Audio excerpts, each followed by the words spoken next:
안녕하세요. 혹시 자식 농사를 짓는다는 말 아시나요? 자식을 키우는 일을 농사에 빗대어 하는 말인 거 다들 아실 거예요. 그러면 어떤 자식들이 잘 큰 자식이라고 생각하세요? 오늘 이 질문의 대답과도 같은 사연글을 들려드릴까 싶어요. 저는 남편과 소개로 만났어요. 남편은 당시에 준 종합병원에서 일하는 의사였고, 저는 대기업에 취직해서 어느 정도 연차가 쌓인 경력자였어요. 대화를 해보니 서로가 맞는 면이 많고 부족한 점을 서로 보완해 줄 수 있다는 점 덕분에 연애 관계로 발전해서 결혼까지 올 수 있었어요. 그런 저희 연애의 가장 큰 걸림돌은 시댁이었어요. 정확하게 말하면 시모 때문이었죠. 시댁은 잘 사는 편으로 시부는 사람 좋은 인상에 싫은 소리를 잘하지 못하는 사교적인 사람이었어요. 그런데 시모는 시부와 정반대였어요. 성미가 괴팍하고 사람을 들들 볶는 면이 있다고 할까요? 자존심이 강하고 자신의 의견을 굽히지 않는 타입이었죠. 내가 자랑하는 건 아니지만 나는 자식 농사 하나는 잘 지었다고 생각하는 사람이야. 어딜 가서 의사 아들의 회계사 딸, 교수 사위 뒀다고 하면 다들 어떻게 자식들 그렇게 잘 키웠냐고 물어보거든. 그러니까 내가 얼마나 이 결혼 이야기에 대해서 낙담하고 있는지 알겠지? 처음 저를 봤을 때 시모가 한 말이었어요. 자식을 번듯이 키워낸 시모의 자부심이 가득한 말이었지만 그 이야기를 듣는 내내 기분이 나빴어요. 제가 급에 맞지 않다고 생각하는 것 자체가요. 엄마, 그만하세요. 제가 이 사람 좋아해서 만나는 거예요. 착하고 이해심도 많고 직업도 좋고. 전 이 사람 아니고는 결혼 안 할 겁니다. 착하고 이해심 많고 직업도 좋은 여자들보다 나는 우리 아들 내조나 잘해줄 좋은 집안 며느리를 원해. 동네에서 장산하는 그런 별 볼 일 없는 집안 자식 말고 내가 그 정도 원하는 게 욕심인 거니? 아들이 의사고 내 딸이 회계사인데 사람들은 수준이 맞는 사람들끼리 어울려야지. 네가 지금은 이렇게 콩깍지 때문에 죽고 못 사네 하겠지만 살아봐라. 내 말 틀린 거 하나 없을 거다. 아가씨가 뭐 하는 사람인지는 모르지만 이미 집안이 우리랑 급이 안 맞아.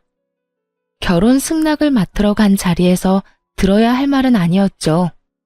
저희 부모님이 들으시면 당장 그만두라고 했을 말들을 들으면서도 저는 남편 하나만 믿고 결혼했어요. 게다가 결혼 허락을 맡으러 오기 1년 전에 아버지가 돌아가시고 유산으로 남긴 제 몫의 7천만 원 중에 이미 5천만 원을 남편이 개원하는데 빌려줬거든요. 어머니, 저희 부모님은 시골에서 음식점 하시지만 저는 수도권의 큰 대기업의 정규직으로 일해요. 연봉도 많고요. 그리고 저희가 절대로 헤어질 수 없는 이유가 있어요. 이 사람 이번에 개원 준비할 때 제가 돈 빌려줬거든요. 헤어지면 지금 당장 그 돈 돌려줘야 하는데 그러면 개원 미뤄야 할걸요? 개원 엄청 좋아하셨다고 들었는데 괜찮으세요? 대기업 연봉에 개원 자금까지 빌려줬다는 말이 시모의 마음을 간신히 돌려놓긴 했어요. 그때 시모의 표정을 잊을 수 없어요. 그 정도면 최소한의 도움은 되겠구나 싶은 표정.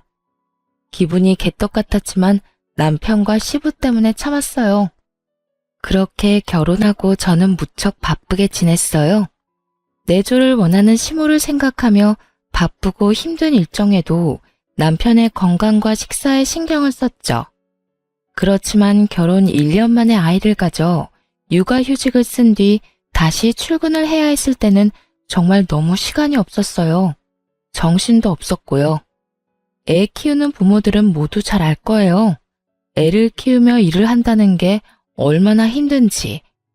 게다가 남편이 육아를 도와줄 수 없는 환경이라면 육아휴직 후 오랜만에 출근한 상황이라면 시간뿐만이 아니라 몸이 10개라도 부족하다는 걸요.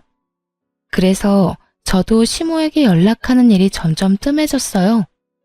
그래도 일주일에 2번은 꼬박꼬박 연락했어요. 한 번은 시부에게 한 번은 시모에게요. 두 분의 사이가 좋은 게 아니라서 그렇게 따로 연락을 드렸지만 그래도 며느리에게 연락 왔다는 말 정도는 하고 사는 줄 알았거든요. 그런데 시모는 그게 싫었던 모양이었어요. 제 생일에 남편이 양가 가족과 함께 식사를 하고 싶다고 했어요. 솔직히 불편한 마음이 더 컸죠. 사돈은 멀수록 좋다는 말도 있는 데다가 동생이 로스쿨 졸업 후에 변호사 시험을 봤는데 첫 해에 떨어져 버렸거든요. 아마 밖에 나오는 것도 부담스러울 테고 다른 사람 입에 오르내리는 것도 싫을 거라고 생각했거든요. 남편은 그러면 양가 부모님만 모시고 제 생일 파티를 하자고 했어요. 그러면 두 가족이 모였는데 그때 시모가 밥 잘 먹는 저희 친정어머니에게 말을 꺼냈어요. 사부인도 마음이 영 불편하겠어요. 자식 농사 잘못 지으면 고생한다는데 아들이고 딸이고 얼마나 마음에 안 들겠어요.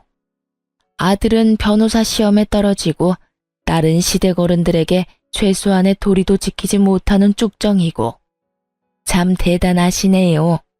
어떻게 그런 쭉정이를 다른 집에다 팔 수가 있어요? 나 같으면 부끄러워서라도 그렇게 못할 텐데. 한순간 숨이 멈춘 것처럼 조용해졌어요. 시모의 발언은 선을 넘어도 한참 넘은 말이었죠. 친정엄마의 얼굴이 새하얗게 질린 데다가 당황스러운 기색이 역력했어요. 저도 그 말 듣고 있다가 너무 놀라 시모에게 큰 소리를 내고 말았어요. 어머님, 그게 무슨 말씀이세요? 내가 틀린 말 했니? 네가 바쁘면 얼마나 바쁘다고 연락을 일주일에 한 번만 해? 어른들이랑 같이 사는 게 아니면 매일 전화하고 한 번 물어야 하는 건 당연한 도리 아니야. 그리고 내가 없는 말 한 것도 아니고 자식 농사 이따위로 지을 바에야 아예 자식을 안 낳는 게 좋지. 어머님, 그게 불만이시면 저한테 말하시면 되잖아요. 꼭 제 생일에 저희 친정 부모님 있는 곳에서 그런 말씀 하셔야겠어요. 그럼 언제 말하니? 네 잘못을 너희 어머니도 알아야 할 것 아니야. 그럼 네가 처음부터 잘하지 그랬어? 제대로 못한 건 너야. 그리고 너 어디서 두 눈 똑바로 뜨고 대드는 거야?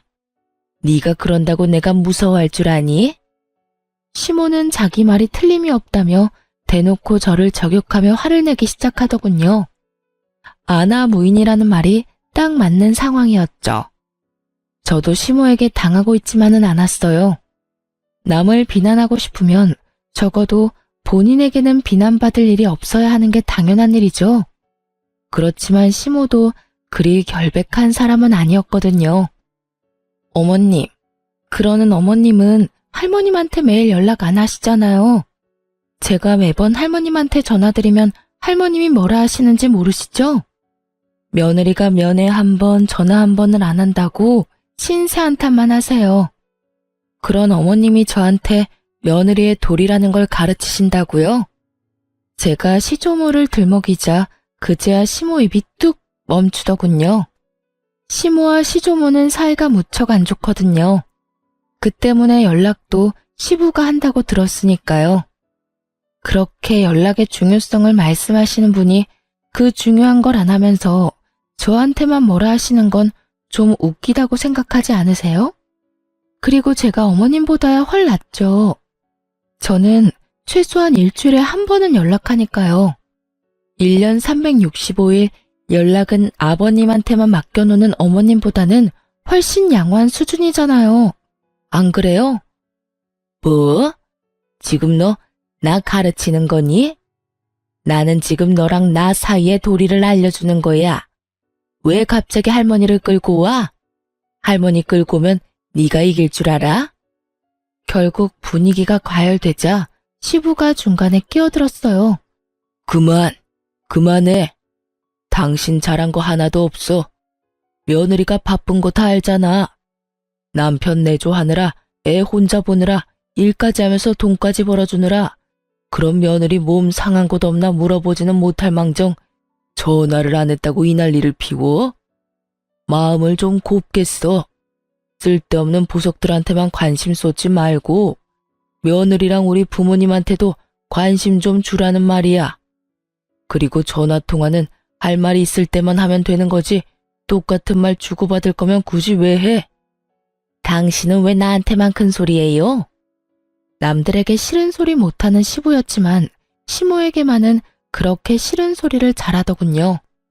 결국 분위기가 완전히 엉망이 되고 자리는 어정쩡하게 파했죠. 친정엄마는 기분이 확 상해서 울면서 집에 가셨고 남편은 제 눈치만 보기 바빴어요. 상황이 이렇게 될 줄 몰랐으니 어쩔 수 없는 일이었지만 그 상황에서 제 편 한번 들어주지 않은 남편에 대한 실망도 컸어요. 매일 연락하지 않았다는 이유로 남의 귀한 자식들을 쭉정이로 만들어 친정어머니를 모욕한 시모를 용서하고 싶은 마음은 눈꽃만큼도 없었어요. 걸어온 싸움은 받아주는 게 당연한 거고요. 동생은 그 다음 해에 변호사 시험에 합격했어요. 그리고 꽤 큰 로펌에 취직하게 됐고요. 동생뿐만 아니라 저에게도 좋은 일이 있었어요. 부서에서 승진하게 됐거든요. 직급이 높아져 연봉에도 좋은 일이 생겼죠. 딱히 시모에게 알리고 싶은 마음도 없었어요. 동생이 대형 로펌에 취직한 다음 달에 남편 시모와 함께 남편의 외삼촌들, 즉 외가 식구들 모임에 가게 됐어요. 솔직히 안 가고 싶었지만 남편이 애걸복걸하는 바람에 나가게 됐거든요. 이때도 시모와 제 사이는 냉랭했죠. 그런데 외숙부가 지인과의 사이에 문제가 있었던 것 같더라고요. 서로 의가 상해서 고소 고발을 하겠다며 법정 다툼을 예고한 상황이었다는데 변호사를 어떻게 구해야 하는지 이야기가 나왔거든요. 여보, 처남한테 이야기 한번 해봐. 이번에 변호사 시험 합격하고 대형 로펌에 들어갔다고 하지 않았어? 들뜬 얼굴로 제게 묻는 남편을 보다가 제가 시모에게 얼굴을 돌렸어요. 시모가 아주 도도하고 당연한 얼굴로 저한테 명령을 했어요. 그래, 사돈 총각한테 이야기해보거라. 오빠, 걱정하지 마. 내가 다 해결해 줄게. 이런 일은 전문가한테 맡기는 게 좋아. 내 인맥이면 해결 못할 게 없지. 저는 어이가 없었죠. 쭉정이라며 자식 농사 제대로 못 지었다고 비아냥거릴 때는 언제고 이제 와서 호언장담하며 소개를 해달라니. 그렇게 해주고 싶은 마음 전혀 없어서 저도 말했죠. 어머님, 죄송한데 이야기 못할 것 같아요. 저번에 어머님이 저희 동생한테 시험도 한 번에 합격 못한 쭉정이라고 욕한 거 동생이 다 전해 들었거든요. 제가 부탁해도 동생이 안 들어줄 확률이 너무 커요. 그리고 어머님도 쭉정이한테 부탁하는 거 무섭지도 않으세요? 저희랑 급이 맞다고 생각하지도 않으시니 변호사는 다른 데서 알아보세요. 저의 빈정거림에 시모의 얼굴이 수치스러움으로 확 일그러졌어요. 너 내가 저번에 그런 말 했다고 그걸 그대로 가서 일러 바쳤니? 도대체 애가 왜 그렇게 입이 싸? 그리고 시어머니가 하라면 해야지 무슨 할 말이 그렇게 많아? 제가 쭉정이라서 그런가 보죠. 어차피 어머님이 지은 농사도 아닌데 어머님 것처럼 여기지 마세요. 자식 농사 잘 지은 아들딸이 변호사는 아니지만 좋은 직업 가지고 있잖아요. 하긴 저한테 나쁜 소리 할 때는 저희 집에 도움 구하게 될 줄 몰랐겠죠? 이쯤 되니 아버님 하신 말씀이 계속 생각나네요. 마음을 좀 곱게 쓰셨으면 제 동생도 도움을 줬을 텐데. 저희 어머니 그날 울면서 집에 가는 바람에 동생이 마음에 맺힌 게 많은 모양이에요. 제 말에 시모가 볼살이 부들부들 떨리도록 저를 째려보더군요. 정말 웃긴 건 제가 시모에게 그런 이야기를 하는데도 아무도 시모 편을 들어주지 않았다는 거예요. 평소에 얼마나 가족들에게 야박하게 굴었는지 알 수 있는 상황이었죠. 솔직히 며느리가 시어머니에게 대드는 모습이 집안 어른들에게는 나쁘게 보일 수밖에 없는 상황인데도 불구하고 사람들의 눈은 모두 시모를 탓하고 있었거든요. 야, 너 정말 사돈한테 그런 식으로 이야기를 했어? 너 정말 어떡하려고 그래? 이 오빠가 얘기하지 않더냐? 사람이 인심이 없고 성미가 괴팍하면 행동거지 말이라도 조심해야 한다고. 너 언젠간 네가 한 행동 고스란히 돌려받을 때가 올 거라고 내가 이야기했지? 어휴, 동네 창피해서 원. 오빠는 누구 편이야? 아니, 급이 맞아야 이야기를 할 거 아니야, 급이. 솔직히 우리 집안에 대볼 수 있는 집안이기나 해. 시골에서 장사하는 사람들. 나는 우리 아들이 이런 애보다 더 좋은 며느리 데려올 수 있을 거라고 생각했어. 그래서 내가 그런 말 한 거지. 그리고 틀린 말도 아니잖아. 며느리 꼴랑 대기업 다니는 거 가지고 그거 아무나 다 다녀. 뭐 그렇게 내세울 거 있다고? 대기업을 누가 아무나 다녀? 너 진짜 그 콧대가 한도 끝도 없이 높아져서 어떡하려고 그러냐? 애들 일이고 이미 결혼했어. 그러면 너도 마음 놓고 후덕한 시어머니 노릇을 해야지. 아우, 시끄러워. 잔소리 좀 그만해요. 너희들 볼일 끝났으니까 집으로 돌아가. 시모가 영 그 자리에 있기 불편했는지 저희 보고 나가라고 하더군요. 저보다 시모가 더 불편한 자리였던 것 같더라고요. 그렇게 시모와 헤어지고는 더 이상 연락을 하지 않았어요. 남편에게 단단히 일렀거든요. 시부가 하는 것처럼 앞으로 시어머니와의 대화는 남편이 무조건 책임지고 하라고요. 남편은 제 눈치를 보며 알겠다고 고개를 끄덕였어요. 솔직히 남편 탓이 아니라는 걸 알지만 그래도 실망스러운 건 어쩔 수 없잖아요. 저와 친정 편을 들어주지는 못해도 시모를 말려줄 수는 있을 텐데 그것마저 못하는 남편을 믿고 있을 수만은 없더라고요. 어쨌든 외가 가족들 앞에서 못된 시어머니로 찍힌 시모는 더 이상 저한테 연락을 강요하지는 않았어요. 솔직히 마음은 편했죠. 이렇게 평생 얼굴 안 보고 살면 좋았을 텐데. 그런데 딱히 인생이라는 게 제 마음대로 되지는 않는 거더라고요. 저희의 문제가 아닌 다른 문제로 시모와 다시 연락하게 될 상황이 발생했죠. 저희 결혼 6년 차에 시모가 시부의 내연녀에 대해 알게 됐거든요. 사실 징후가 없었던 건 아니었어요. 시부는 사람 좋은 모습을 하고 있지만 유독 시모에게만은 하고 싶은 말 다 하면서 짜증내는 면이 있었거든요. 신경질적이고 사람을 아래로 보는 그런 시모의 행동이 사람 좋고 둥글게 사는 시부에게는 좋게 보이지 않았던 거라고 생각해요. 그래서 두 분이 싸우는 일이 잦았던 거죠. 솔직히 며느리로 있으면서 두 사람이 서로 크게 간섭하지 않는다는 느낌을 받았거든요. 그리고 시부의 마음이 이해가 안 가는 것도 아니었으니까요. 저도 시모에게 당해본 일이 있으니까 두 사람 사이가 나쁘더라도 그러려니 했죠. 그런데 시부가 다른 여자와 사귀고 있던 걸 시모가 알게 됐어요. 알게 된 계기는 심플하면서도 충격적이었죠. 시모가 자주 연락하는 보험 설계사가 있어요. 그 사람을 시모가 자신의 중학교 동창한테 소개시켜줬거든요. 그런데 그 보험 설계사가 시모에게 폭탄 같은 소식을 전한 거였어요. 바로 그 동창의 생일날 고급 호텔의 비싼 명품 주얼리까지 애인에게 선물 받았다는 걸 알려줬거든요. 저희 시모는 딱 두 가지 좋아하는 게 있었어요. 바로 농사를 잘 지은 자기 자식들과 반짝거리는 주얼리요. 다이아몬드, 루비, 사파이어, 금. 반짝이라는 것이라면 종류를 불문하고 사모으기 바빴던 사람이니까요. 시부가 몇 번이나 사치와 낭비를 줄이라고 단단히 일렀지만 시모는 전혀 개의치 않고 시부의 카드로 열심히 샀다고 하더라고요. 사촌이 땅을 사면 그렇게 배가 아프다는데 별 볼 일 없다고 생각했던 동창이 애인에게 그런 선물을 받았다는 걸 들으니 어지간히 속이 쓰렸나 봐요. 그 동창분은 몇 년 전에 사별을 하신 상태였거든요. 그러니 다 늙어가는 마당에 돈 많은 남자까지 어떻게 잡았는지 궁금할 수밖에요. 그렇게 눈에 불을 켜고 동창의 애인을 찾아 나섰던 시모의 눈에 동창과 팔짱을 끼고 백화점을 활보하고 있는 자신의 남편을 발견한 거죠.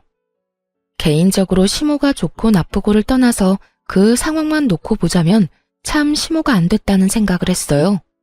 하지만 시모의 뇌구조는 저와는 좀 많이 다르더라고요. 얘, 네 아빠 바람났어. 그것도 내 동창이랑. 너 이게 말이 된다고 생각하니? 거기다가 살면서 나한테는 반지 하나 사준 적이 없던 인간이 그년한테는 비싼 명품 브랜드의 목걸이 팔찌 세트를 선물했대. 내가 기가 막혀서 줄 거면 지 마누라를 줘야지 왜 그딴 년한테 주느냐고. 나 그렇게 두고 볼 수 없으니까 아들, 네가 나 좀 도와. 네가 그 여자가 너희 아버지한테 받은 것보다 더 좋은 거 선물해줘. 나 곧 생일이잖니. 그 여자가 간 호텔보다 더 좋은 호텔, 그 여자가 아버지한테 받은 선물보다 더 좋은 선물로. 시모의 말에 깜짝 놀란 제가 반대를 하며 나섰어요. 어머님, 그게 무슨 말씀이세요? 아버님이 바람을 폈으면 아버님하고 단판을 지을 생각을 하셔야지 어떻게 내연녀보다 더 많이 받겠다고 아들을 들들 볶아요? 어머님, 그러지 마시고 내연녀를 찾아가시든지 아버님하고 이야기를 하세요. 그 돈은 아버님이 쓰신 돈이니 저희가 어떻게 할 수 없잖아요. 화가 난다고 아들한테 그만큼의 돈을 쓰시라고 하는 거는 좀 아니지 않을까 싶네요. 그렇지 않아도 이 사람 개원하고 요즘 환자도 많이 없는데. 너 지금 그게 나한테 할 말이니? 내가 자식을 왜 키웠는데? 이런 일이 있을 때 너희가 나를 도와줘야 하는 게 당연한 거 아니니? 정말 어이가 없어서. 넌 내가 그 동창년이랑 네 시아버지한테 이런 수모를 당해야 한다고 생각하는 거니? 비루하게? 난 그렇게 못해. 내가 왜 그렇게 살아? 난 그년이 받은 것보다 더 많이 받을 거야. 남편이 주든 아들이 주든 누가 주든 뭔 상관이야? 내가 그년보다 돋보이면 될 일인데. 시모가 우기고 있었지만 저는 당연히 남편이 거절할 거라고 생각했어요. 저야 월급쟁이지만 남편은 아니잖아요. 의료라는 거창한 타이틀이 붙긴 했지만 그것도 서비스업이란 말이죠. 환자가 있어야 돈을 버는 법인데 지금 남편 병원이 그렇게 좋은 상황이 아니었거든요. 당신, 나 좀 봐. 설마 어머님 말씀하자는 대로 하는 건 아니지? 어? 그럼. 설마 그런 거 다 어떻게 맞춰드려? 그냥 조금 달래드리면 될 거야. 그 큰 돈이 어디서 내가 그걸 해줘? 그렇지? 어머님 상심한 건 알겠는데 그렇다고 그걸 돈으로 풀려고 하면 안 되지. 그것도 아들 돈이잖아. 대신 당신이 나중에 어머니 달래드리고 아버님이랑 얘기 한번 해봐. 집안 이렇게 난리가 나서야 되겠어? 어떻게든 안정시켜야지. 아버님이 잘못하셨지만 한쪽 이야기만 들어가서 모르는 거고. 당연히 여기서 이야기가 다 끝난 줄 알았어요. 시모에게 줄 수 없다고 거절의 말을 건네고 그것이 끝이라고 생각했죠. 그런데 시모 생일이 지난 다음 날, 시모가 카톡 프로필 사진에 엄청나게 화려한 생일 파티 사진을 올렸더라고요. 활짝 웃고 있는 시모가 몸에 걸치고 있던 장신구들은 아무것도 모르는 제가 봐도 엄청나게 비싸 보이는 물건들이었어요. 놀란 제가 남편에게 전화를 했어요. 어머님 카톡에 올라온 사진 봤어? 그거 뭐야? 혹시 당신이 해드린 거야? 그거 그렇게 비싼 건 아니야. 엄마가 울면서 나한테 매달리잖아. 그래서 내가 해드렸어. 당신이 무슨 돈이 있어서? 당신이랑 같이 모은 돈 있잖아. 야, 그게 어떻게 같이 모은 돈이야? 그거 우리 아버지 유산 남은 거잖아. 미친 거 아니야? 그 돈이 어떤 돈인데 그 돈을 써? 벌써 쓴 걸 어떡해? 그리고 넌 우리 엄마한테 그 돈 쓰는 게 그렇게 아까워? 엄마 울고불고 아버지한테 배신당해서 힘든데 그거 하나 못 해주냐고. 이게 어디 헛소리야? 돈 쓰고 싶으면 네 돈을 써야지. 그리고 막말로 아버님이 바람 피워서 힘드신 거야? 아니잖아. 아버지 내연녀가 비싼 거 받으니까 그것 때문에 화나신 거지. 하긴 누가 뭐 때문에 화내든 내 알 바 아니지. 돈 다시 돌려놔. 안 돌려주면 나 절대로 가만히 있진 않을 거야. 한 달 내로 통장 잔고 원상복구 해놔. 제 명의로 된 통장에서 돈을 어떻게 뺀 건지 알고 나서부터는 이혼을 해야 하나 심각히 고민하게 됐어요. 제가 자는 동안 지문으로 제 폰 열고 들어가서 이체시켰더라고요. 이틀에 걸쳐서. 이체 내역 문자로 날아온 거는 다 삭제시키는 치밀함까지. 부부 사이라도 범죄는 범죄잖아요. 그런데 더 웃긴 일이 생겼어요. 제게 사과 한 번 안 하던 남편 놈이 시모와 함께 제 눈치를 살살 보며 저를 찾아왔더군요. 그러고는 저를 부엌으로 슬쩍 데리고 가더니 말하더라고요. 여보, 나 당신한테 할 이야기가 있는데 2천만 원 못 갚겠다는 이야기 할 거면 나가. 그게 아니고 돈 좀 빌려줄 수 있을까? 뭐? 무슨 돈? 나한테서 가져간 돈 말고 또 빌려달라고? 엄마가 내 카드로 쇼핑을 좀 했는데 갚을 수가 없어서. 얼마나? 어머님한테 카드는 왜 줬어? 아버지가 카드 끊는 바람에 내 거 줬지. 1,000만 원은 필요한데. 미쳤어? 꽥 소리 지르는 통에 시모가 부엌 쪽으로 오더군요. 여태껏 시모 얼굴이 좋았던 적은 없지만 그날은 정말 뺨이라도 갈기고 싶을 만큼 보기 싫은 얼굴이었어요. 너 우리 아들한테 이게 무슨 짓이야? 미쳤냐니? 내가 우리 아들 얼마나 애지중지 키웠는지 몰라? 그리고 너는 돈도 잘 번다는 애가 이 정도로 돈도 못 갚아줘? 언제는 나더러 대단한 인재인 것처럼 말하더니 너도 별 볼 일 없는 애였네. 어머님, 지금 이 사람이 갖다 쓴 돈이 얼마인지 알고는 있으세요? 저번에 호텔이랑 장신구들 산 돈도 남편 돈이 아니라 제 돈이었어요. 그런데 이번에 또 돈을 빌려달라고요? 전 그렇게 못해요. 저희 아버지 유산으로 받았던 2천만 원 갚기 전까지는 아무것도 못해줘요. 아이고, 그래서 우리 아들이랑 헤어지기라도 하게? 차라리 잘 됐네. 그래, 응? 네가 감히 의사 남편을 어디 가서 만나겠어? 우리 아들이 너 불쌍하게 생각해서 만나준 거야. 그런 주제에 뭐가 어쩌고 저쩌지? 지가 대기업 다닌다고 아주 시어머니를 물로 보나 본데 나도 너 같은 며느리 두고 싶은 마음 눈꼽만큼도 없어. 시모에게 심한 말을 듣고 있는데도 남편 놈은 멀뚱멀뚱 저와 시모를 쳐다보고만 있더군요. 결국 열받은 제가 남편에게 화냈어요. 이게 당신 뜻이야? 어머님 앞세워서 돈 1,000만 원 나한테 빌려가겠다는 게 당신 생각이냐고. 내가 자고 있을 때 내 지문으로 몰래 돈 꺼내간 것도 그렇고 내 돈 함부로 사용하는 것도 그렇고 도저히 생각해봐도 답이 안 나와. 혹시 당신 나하고 이혼하고 싶어서 이런 짓 하는 거야? 그러면 계획대로 잘 됐네. 당신이 하는 행동들 이제 이해하기조차 싫으니까 그냥 깔끔하게 이혼해. 여보, 갑자기 이혼이라니. 별일도 아닌 걸로 무슨 이혼이야.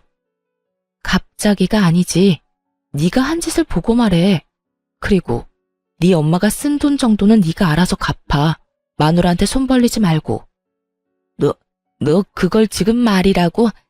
그런다고 우리가 무서워서 벌벌 떨 줄 아니? 두고 봐라. 누가 더 손해인지. 네가 우리 아들하고 이혼하고도 좋은 남자 만날 수 있을 거라고 생각해? 네 주제를 알아. 너 같은 년은 죽었다 깨어나도 우리 아들 같은 남자 못 만나. 마음대로 생각하세요. 자는 동안 마누라 재산 몰래 빼돌린 인간이 제대로 된 인간일 리가 있겠어요? 그런 행위를 범죄 행위라고 하거든요. 저도 마누라 돈 빼돌리는 남편 필요 없어요. 그렇게 저는 남편과 이혼 소송에 들어갔어요. 그리고 소송이 진행되면서 저는 부채 관계를 명확히 하기 위해 남편에게 결혼 전에 빌려준 개원자금 5천만 원과 시모 생일에 몰래 쓴 2천만 원을 돌려달라고 했어요. 그런데 남편은 이혼 소송을 하고 있는 와중에도 무례하게 찾아와 저를 설득하려 했었어요. 여보, 당신이 좀 이해해줘. 내가 돈 그렇게 쓴 거는 미안해. 정말로 미안하다고 생각하고 있어. 하지만 그렇다고 우리 엄마가 나쁜 마음에 그런 건 아니잖아. 나도 나쁜 의도로 그런 거 아니고. 그냥 어머니가 아버지한테 배신당하면서 생긴 마음의 상심을 덜어주려고 한 것뿐인데. 자기 합리화하려는 남편 놈을 째려봤어요. 물론 내가 잘못하긴 했지. 그러니까 여기 와서 당신한테 빌고 있잖아. 나 정말로 수중에 돈이라고는 없어. 그러니까 이혼 소송 없던 걸로 하고 2천만 원도 천천히 갚는 걸로 하면 안 될까? 내가 왜? 나 이혼할 거야, 당신하고. 당신은 나랑 이혼할 마음도 없으면서 어떻게 사람 자는 동안 남의 재산 빼돌릴 생각을 했어?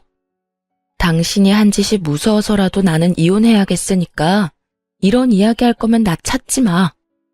여보, 내가 이렇게 빌게. 다시 생각해봐, 응? 저는 절대로 이혼을 번복할 생각이 없었어요. 남편보다도 시모 때문에요. 시모가 시부와 싸우고 저희 집에 들어왔거든요. 저는 남편과 이혼 소송 시작하면서 친정으로 거처를 옮긴 상황이었고요. 제 이혼의 중요한 한 축을 담당하는 시모와 어떻게 같이 살 수 있겠어요? 다시 생각을 왜 해? 내가 다시 생각하면 지금 그 집 들어가서 시모 모시면서 살아야 되는 거 내가 모를 줄 알아? 나는 시모 통장 노릇은 둘째치고 시어머니 수발까지 들고 싶은 마음은 요만큼도 없어. 그러니까 나 설득하려고 하지 마. 여보, 나 진짜 안 좋은 상황이야. 병원은 계속 적자고. 어머니 씀씀이는 날이 갈수록 커지고 있어. 이런 상황에 당신한테 7천만 원에 우리 사는 집까지 나누고 하면 정말 남는 거 단 하나도 없다고. 돈이 왜 없어? 당신 진짜 웃기네. 집에 얼마 전에 가득 들어오지 않았어? 그게 무슨 말이야? 아무것도 모르는 듯 반문하는 남편에게 저는 아주 좋은 정보를 하나 알려줬어요. 시모를 엿먹일 수 있는 아주 좋은 정보. 당신 어머님이 가득 모아놓은 주얼리들 있잖아. 그거 다 팔면 못해도 몇 천만 원은 훌쩍 넘어. 몰랐구나? 제 말에 남편 눈빛이 반짝 빛나더군요. 돈 없으면 그거라도 팔아서 주면 되잖아. 어차피 돈 쓴 건 어머님이니까 어머님이 갚아야 하지 않겠어? 근데 그거 얌전히 주시려나 모르겠네. 친아들 마냥 아끼고 있으니. 이 정도 말하면 알아들었을 거라고 생각했어요. 솔직히 이런 이야기 해주고 싶지는 않았는데 저는 받아야 할 돈이 있었고 절대로 손해보고 싶지는 않았거든요. 게다가 무엇보다도 시모를 용서할 생각도 없었고요. 그래서 슬쩍 이야기를 흘렸죠. 역시나 제 말을 제대로 알아들었는지 남편은 며칠 뒤 제 뒤통수 치고 가져간 2천만 원을 바로 마련해서 통장으로 넣어주더군요.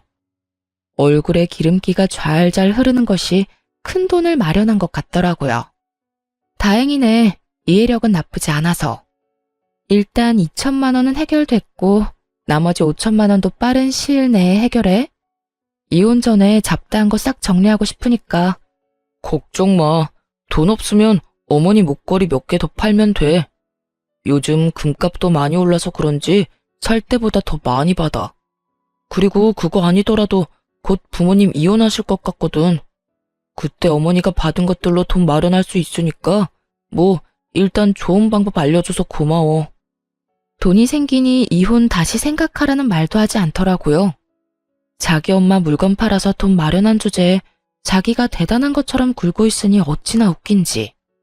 속으로 비웃음을 참느라 고생했죠. 역시 돈이 아쉬워서 나 잡으려고 한 거구나 하고 생각하니 눈앞에 남편놈 얼굴이 더 꼴 보기 싫은 거 있죠? 돈 이야기 끝났으니 서로 용건만 간단히 하고 집으로 돌아오는데 시모에게 전화가 걸려왔어요. 전화를 받자마자 시모가 큰 소리로 제게 소리를 버럭 지르더군요. 야, 네가 우리 아들한테 목걸이 갖다 팔라고 시켰어? 내가 모아놓은 것들, 그것들이 어떤 건데? 내 목숨과도 같은 것들이라고. 당장 다시 돌려내. 당장 내 앞에 내 물건들 되돌려 놓으라고. 이보세요, 아줌마. 저는 당신 아들한테 받아야 할 돈이 있는 채권자예요. 채무자가 돈 마련할 방법 없어서 전전긍긍하길래 방법 좀 알려준 것 뿐이라고요. 막말로 내가 그거 가져가서 팔았어요? 나 그 더럽고 욕심이 덕지덕지 붙은 물건들 꼴도 보기 싫고 만지기는 더더욱 싫은 사람이에요. 당신 아들이 당신 생각했으면 안 팔았겠지. 근데 막상 돈 필요하니 떡하니 팔아다가 돈 마련한 건 당신 아들이라고요. 나한테 전화할 게 아니라 아들한테 전화하셔야지. 어디 돈 빌려간 사람이 돈 빌려준 사람한테 이 난리야? 너 이 어린 년이 나한테 지금 뭐? 내가 너 가만둘 줄 알아? 대한민국의 얼굴 못 들고 다니게 만들어줄 거야. 멀쩡한 얼굴로 직장에 못 다니도록 만들어줄 거라고. 어이가 없어서. 어디 잘해보세요. 그럼 나도 법적으로 해결할 테니까. 그리고 당신이 뭔데 나를 가만 안 둬? 나 막말로 이제 당신 며느리 아니거든? 그런 갑질 하고 싶으면 당신 자식들한테나 해. 그리고 어디 가서 자식 농사 잘 지었다고 말하지 말고요. 자식을 얼마나 잘 키웠으면 엄마가 목숨보다 사랑하는 장신구 갖다 팔아서 돈을 마련하는 아들이 됐을까? 하긴 그 나물에 그 밥이라고. 다 같은 그릇에 담겨 있는데 다를 리가 있을까 싶네요. 다시 생각해도 웃기네. 자식 농사. 남 욕하면서 깎아내리기 전에 아줌마 집구석이나 잘 간수해요. 자는 동안 마누라 지문으로 몰래 돈이나 털어가는 도둑놈 새끼 길러낸 주제에 자식 농사는 무슨. 그 집 농사 다 망했네요. 마누라뿐만이 아니라 농부까지 잡아먹으려고 하는 거 보니 제 말에 시모는 곧 넘어갈 것처럼 꺽꺽대며 숨을 크게 몰아쉬더군요. 너 이런 짓 하고도 내가 아주 자기 분노를 이기지 못하고 괴물처럼 괴성을 내지르는 시모의 목소리에 저는 콧방귀나 꼈죠. 그렇게 사자가 달린 직업 가진 자식 자랑하면서 우리 집더러 급이 많니 안 많니 헛소리 짓거리던 시모가 결국 그 자랑스러워하던 자식에게 뒤통수를 거하게 맞았으니 얼마나 웃긴 일이에요. 남의 돈으로 상대방에게 과시하면서 즐거운 시간 보낼 때는 자기도 피해자가 될 거라는 생각은 한 번도 해본 적 없었을 거예요. 그렇지만 남편놈 보세요. 코너에 몰리니 부모고 뭐고 못 알아보고 자식이 돼서 부모가 말도 안 되는 짓 저지르면 말릴 생각을 해야지 거기에 편승해서 후회할 짓을 하는 게 말이 되나요? 어쨌든 저야 돈 받았고 그 다음 5천만 원은 결혼 전에 써둔 차용증이 있으니 받을 수 있을 거라 기대하고 있었어요. 뭐 남편도 돈 없으면 이번에도 시모 재산 팔거나 개인 신용대출 받아서 줄 것 같아서 걱정 안 했어요. 그렇게 남편과 이혼 소송이 끝났어요.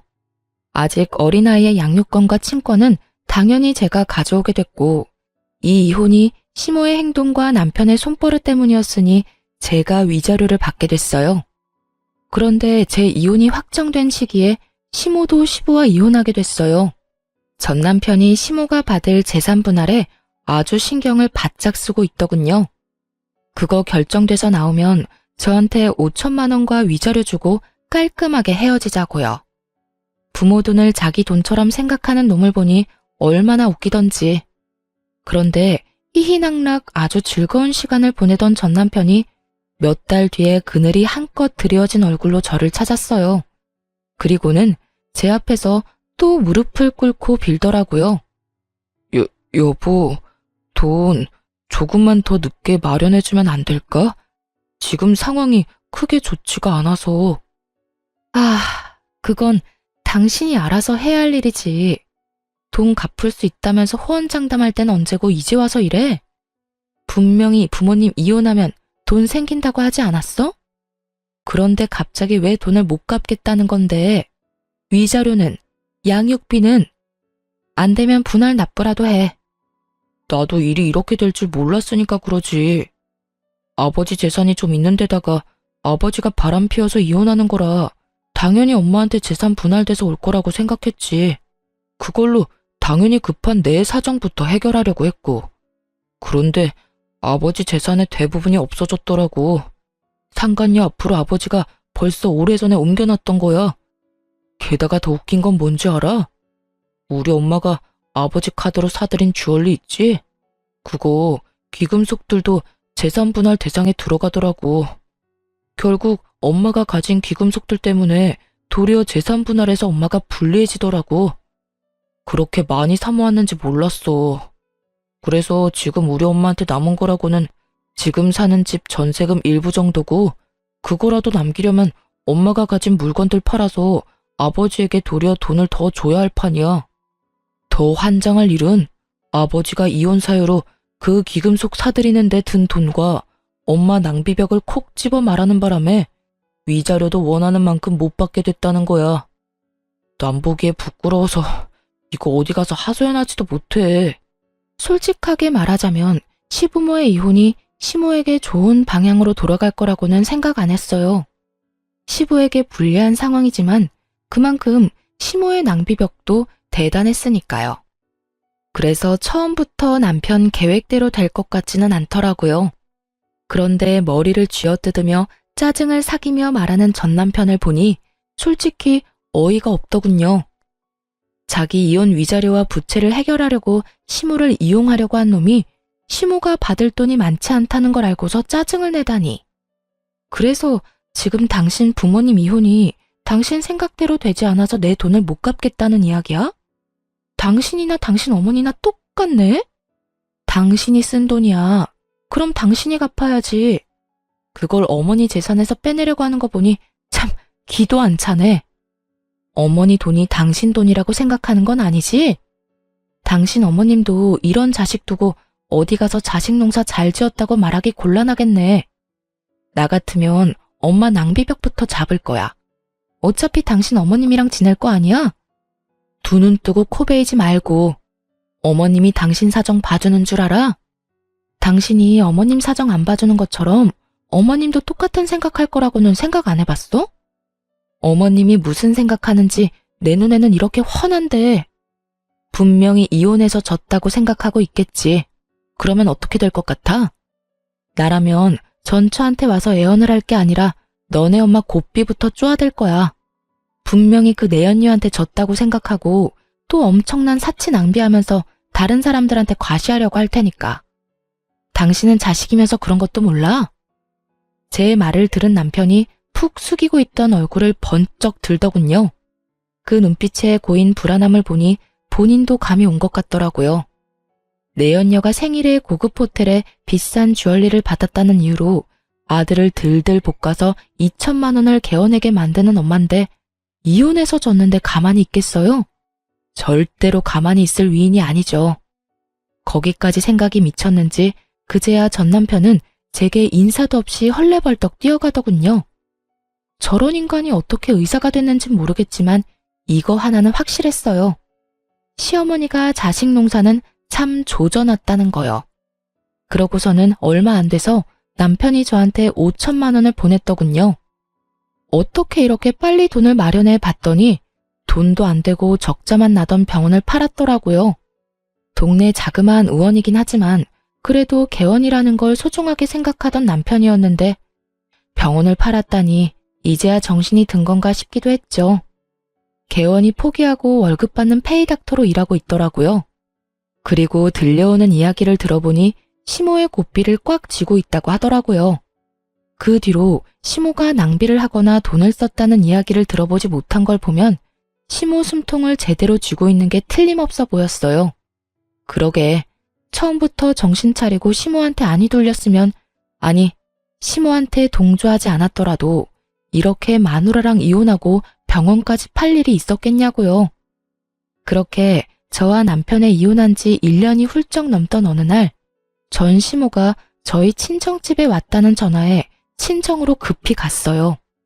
엄마를 붙들고 다짜고짜 저를 찾았다고 하더라고요. 보게 해주지 않으면 아예 드러놓을 것 같아서 어머니가 저에게 연락을 한 거였어요.